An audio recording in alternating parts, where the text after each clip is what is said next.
अस्सलाम वालेकुम दोस्तों, कैसे हैं सब। उम्मीद है खैरियत से होंगे। तो दोस्तों, आज हम बात करेंगे एक ऐसी मुग़ल मलिका के बारे में जो इतनी बाअसर थीं कि इन्हें हुकूमती फ़ैसले करने का भी इख्तियार हासिल था।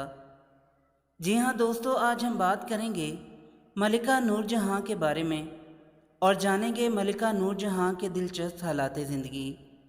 जानने के लिए वीडियो को एंड तक देखें और जिन्होंने मेरा चैनल सब्सक्राइब नहीं किया वो ज़रूर करें ताकि इसी तरह हिस्ट्री से मुतल्लिक आपके नॉलेज में इजाफ़ा होता रहे।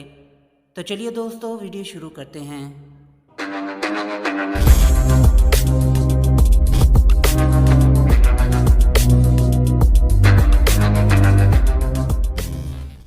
मलिका नूरजहाँ 17वीं सदी में हिंदुस्तान की सबसे बाअसर खातून थीं, जिन्होंने वसीअ अरीज़ मुग़ल सल्तनत की फरमा रवाई में तारीख़ी किरदार अदा किया। पैदाइश के वक्त इनका नाम मेहरुन्निसा रखा गया, लेकिन इनके खावंद और मुग़ल बादशाह ने इन्हें नाम नूरजहाँ यानी दुनिया की रोशनी का खिताब अनायत किया। वह मलिका एलिज़ाबेथ अव्वल के पैदाइश के चंद दहाई बाद ही पैदा हुईं, लेकिन इन्होंने अपनी बरतानवी हम मनसब से कहीं ज़्यादा मुतनव्वे खिते पर हुक्मरानी की। मुग़लों ने 16वीं सदी के अवाइल में अपनी सल्तनत के क़याम से लेकर बर्रे सग़ीर पर 300 साल से ज़्यादा अरसे तक हुकूमत की। ये इंडिया की सबसे बड़ी और सबसे ज़्यादा ताकतवर सल्तनत थी। इस सल्तनत के बहुत से बादशाह नूरजहाँ समेत शाही ख़वातीन और बेगमात ने फ़न, मौसीकी और फ़न तमीर की सरपरस्ती की और इन्होंने बड़े शहर, आलीशान कसर, मसाजिद और मकबरे तमीर करवाए। इस सल्तनत की वाहिद ख़ातून हुक्मरान होने के नाते नूरजहाँ हिंदुस्तान, पाकिस्तान और बांग्लादेश की लोक कहानियों में हर जगह मौजूद हैं। इन पर नावल लिखे गए हैं, फिल्में बनाई गई हैं और ड्रामे नशर हुए हैं। मुग़ल अहद और नूरजहाँ के दौर के दो बड़े शहर, शमाली हिंदुस्तानी शहर आगरा और शमाली पाकिस्तानी शहर लाहौर के घरों में इनके मुतालिक कहानियों की भरमार है। बूढ़े बूढ़ियाँ, सियाहों के गाइड और जोशीले तारीख़दान नूरजहाँ और जहांगीर की मुलाकात और मोहब्बत में गिरफ़्तार होने के किस्से और एक आदमखोर शेर से एक गांव को बचाने का किस्सा अपने अपने अंदाज में बयान करते हैं कि किस तरह इन्होंने एक हाथी पर सवार होकर अपनी बंदूक से शेर को ढेर कर दिया। लोगों ने इनकी मोहब्बत और बहादुरी के किस्से तो सुन रखे हैं, लेकिन वो इनकी सियासी फरासत, बुलंद हौसलगी और इनकी सरगर्म अमली दुनिया के बारे में बहुत कम जानते हैं। वो एक दिल फरेब खातून थीं जिन्होंने तमाम तर नामुसाइद हालात के बावजूद एक वसी सल्तनत पर हुकूमत की। वो शायरा, माहिर शिकारी और माहिर फ़न तामीर थीं। अपने वालदैन के लिए इन्होंने आगरा में मकबरे का जो डिज़ाइन तैयार किया था, इसकी जलवागिरी बाद में ताजमहल में नज़र आती है। मर्दों की दुनिया में नुमायाँ किरदार अदा करने वाली मलिका नूरजहाँ शाही ख़ानदान से भी नहीं आती थीं, ताहम इन्होंने बादशाह के हरम से एक ज़ीरक सियासतदान और जहांगीर की पसंदीदा बीवी के तौर पर बामे अरूज पर पहुंची और एक शरीके सुल्तान की तरह मुग़ल सल्तनत पर हुकूमत की।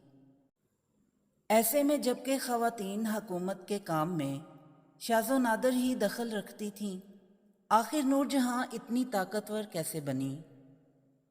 इसका सहरा बहुत हद तक इनकी परवरिश, इनके गिर्द इनके हामी मर्द व ज़न के नेटवर्क, जहांगीर के साथ ख़ास ताल्लुक़, इनकी जाह तलबी और इनके वतन और इनके लोगों के सर जाता है। अरब और फ़ारस के लोग सिंध दरिया के पार वाले इस खिते को हिंद के नाम से पुकारते थे और हिंद की तकसीरत पसंद, माला माल और रवादार तहजीब ने मुख्तलिफ हिस्सियात, मज़ाहब और रवायात को एक साथ कायम रहने का मौका फराहम किया। नूरजहाँ 1577 में कंधार, आज के अफ़गानिस्तान के एक मुअज़्ज़ज़ ईरानी घराने में पैदा हुई, जिन्होंने सफ़वी दौर में बढ़ती हुई अदम रवादारी के नतीजे में अपना मुल्क छोड़कर ज़्यादा रवादार मुग़ल सल्तनत में पनाह लेने का फ़ैसला किया था। अपने वालदैन के मुल्क اور اپنے نئے وطن کی مخلوط روایت میں پروان چڑھنے والی نور جہاں کی پہلی مغل حکومت کے ایک اہلکار شیر افغن سے سن 1594 میں شادی ہوئی۔ وہ اپنے شوہر کے ساتھ مشرقی ہند کے امیر صوبے بنگال منتقل ہو گئیں، جہاں ان کا واحد بچہ پیدا ہوا۔ جب ان کے شوہر پر جہانگیر کے خلاف سازش میں شامل ہونے کا شبہ پیدا ہوا تو بادشاہ نے بنگال کے گورنر کو اسے اپنے دربار آگرہ میں پیش کرنے کا حکم دیا، لیکن نور جہاں کا شوہر گورنر کے آدمیوں کے ساتھ تصادم میں مارا گیا۔ بیوہ نور جہاں کو جہانگیر کے حرم میں پناہ ملی، جہاں دوسری خواتین نے ان پر اعتماد کرنا اور ان کی تعریف کرنا شروع کر دیا۔ نور جہاں نے جہانگیر سے سن 1611 میں شادی کی اور وہ اس کی 20ویں اور آخری بیوی ہوئیں۔ ہرچند کے درباری ریکارڈ میں بہت کم خواتین کا ذکر درج کیا جاتا تھا، لیکن جہانگیر نے سن 1614 کے بعد اپنے روزنامچے میں نور جہاں کے ساتھ اپنے مخصوص رشتے کا ذکر کرنا شروع کیا، اور انہوں نے نور جہاں کا توصیفی خاکہ پیش کیا کہ وہ حساس ساتھی ہیں، ایک شاندار خیال رکھنے والی ہیں، ایک ماہر مشورہ دینے والی، ایک اچھی شکاری، سفیر اور فن کی پرستار ہیں۔ بہت سے تاریخ دانوں کا خیال ہے کہ جہانگیر شراب کے مریضانہ لت کا شکار تھا، جسے حکومت پر توجہ دینے کی طاقت نہیں تھی، اور اسی لیے اس نے اپنی حکومت کی عنان نور جہاں کے ہاتھوں میں سونپ دی تھی، لیکن اس میں مکمل صداقت نہیں ہے۔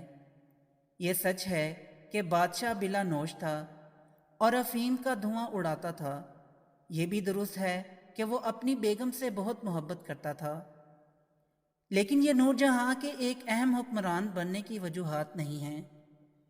دراصل نور جہاں اور جہانگیر ایک دوسرے کو مکمل کرتے تھے، اور بادشاہ اپنی بیگم کے شریک حکمران ہونے کے بوجھ سے کبھی غیر مطمئن نہیں ہوا۔ شادی کے فوراً بعد نور جہاں نے اپنے ایک ملازم کی زمین کے تحفظ کے لیے ایک شاہی فرمان جاری کیا۔ ان کے فرمان میں نور جہاں پادشاہ بیگم لکھا تھا، اور یہ ان کی مطلق العنانی اور ان کے اختیارات میں ترقی کی علامت تھا۔ سن 1617 میں سونے اور چاندی کے سکوں پر جہانگیر کے نام کے ساتھ ان کا نام بھی کندہ ہونے لگا۔ دربار کے واقعہ نویس، غیر ملکی سفیر، تاجر اور درباری جلد ہی ان کی اہمیت کو محسوس کرنے لگے۔ ایک درباری نے ایک واقعہ بیان کیا کہ کس طرح انہوں نے مردوں کے لیے مخصوص شاہی بالا خانے پر آ کر لوگوں کو حیران کر دیا۔ یہ ان کی حکم عدولی کی واحد مثال نہیں۔